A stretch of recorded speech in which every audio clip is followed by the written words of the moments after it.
Hi అండి, welcome back to my channel. నేను మీ ఝాన్సీ. ఈరోజు వీడియోలో చిత్రాన్నం టేస్టీగా ఎలా తయారు చేయాలో ఈ వీడియోలో చూపిస్తాను.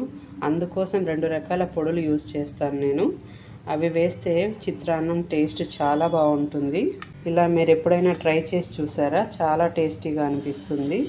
మీకు తెలియనట్లయితే ఇలా చేసి చూడండి, చాలా బాగా వస్తుంది. అది ఎలాగో ఈ వీడియోలో చూద్దాం. చిత్రాన్నంకి కావలసిన పదార్థాలు: వెల్లుల్లి, అల్లం, ఆనియన్, వీటిని పేస్ట్ చేసుకోవాలి. పచ్చిమిరపకాయలు, ఎండుమిరపకాయలు, కరివేపాకు, కాస్త జీలకర్ర, ఉద్ది పొడి, అలాగే మెంతి పౌడర్, అలాగే 1 కప్పు వేరుశెనగ గింజలు, శనగబేడలు, 2 స్పూన్లు. ముందుగా అన్నాన్ని ఉడికించుకొని ఇలా ఒక గిన్నెలోకి వేసుకొని చల్లార్చుకోవాలి. ముందుగా స్టవ్ మీద పెనం పెట్టుకొని అందులో 4 స్పూన్ల వరకు ఆయిల్ వేసుకోవాలి. ఆయిల్ హీట్ అయిన తర్వాత ఇందులో వేరుశెనగ గింజలు వేసి వేయించుకోవాలి.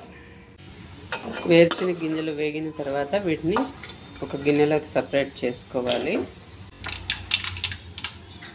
కొంచెం జీలకర్ర,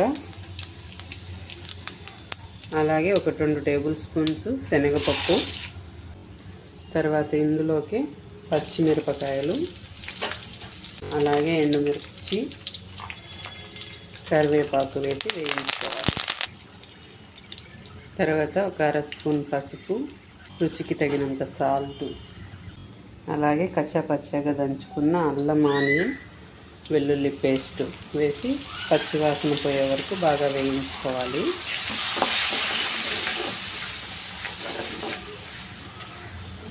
ఇదంతా బాగా వేగిన తర్వాత ఇందులో 1/2 స్పూన్ మెంతి పౌడరు. ఈ మెంతి పౌడర్ వేయడం వల్ల పులుపును తగ్గిస్తుంది, టేస్ట్ బాగుంటుంది. అలాగే 1 స్పూన్ ఉద్ది పొడి. ఇవి 2 వేయడం వల్ల రుచి, వాసన అమోఘంగా ఉంటుంది. మీరు ఎప్పుడైనా ఇలా చేసి చూడండి, చిత్రాన్నం చాలా టేస్ట్ వస్తుంది. మసాలా అంతా బాగా వేగిన తర్వాత ఇందులో 1 నిమ్మకాయ పిండుకోవాలి.